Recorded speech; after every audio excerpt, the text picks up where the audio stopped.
evening. I'm here next to Jon Voight. Good evening. Welcome to the Jewish Film Festival. Thank you. Nice to be here. Tell me about your last trip to Israel. Well, all the trips to Israel are very eventful. I have a great love for Israel. And of course, with things the way they're going in the world today, you know, we've got to gather and protect Israel.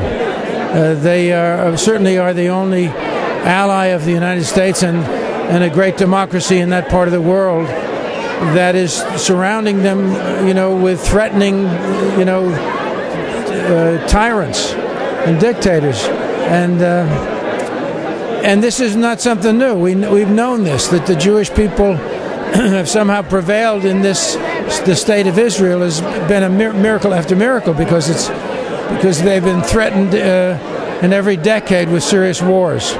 So anyway, I take every opportunity that I can to speak for Israel and to stand for Israel and to encourage other people, especially the American people, to to stand up, make sure that their voices are heard on behalf of Israel.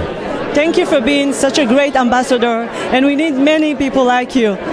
Well, I think there'll be more and more, hopefully. We have an election coming up. I think this may be a very important, the most important. People say that. It's almost a cliche that this is the most important election of our lifetime. Many people have said that, and I agree with them. And this administration has not favored Israel. It's the first presidency that has not defended Israel in the way it should. So we've got our work cut out for us. We have to put people into office that will do what is necessary to protect the Jewish people and to protect the state of Israel. Back to the showbiz.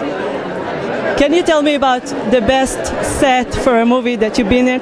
The best one? Set on a movie that you like the most. Well, I've been very fortunate.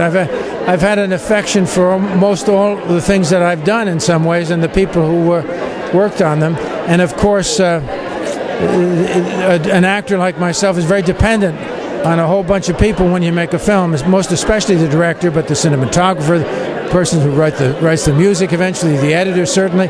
All these people, not to mention our fellow actors. But I think I started out at a very high level with Midnight Cowboy way back in 1969, and I'm still doing films with tremendously professional teams. So I'm very fortunate, and I'm still working, and I've got my plate full for another year too. So anyway, I'm a very fortunate guy. I want to ask you a very hard question. What's the best thing happened to you ever? The best thing that's happened, my children, the births of my children. And what's your dream? What's that? What's your dream? What's my dream? My dreams have to do with, of course, my family, my children, the well-being of my children, and then the well-being of my country and Israel. Thank you for this interview. Good night. Good night.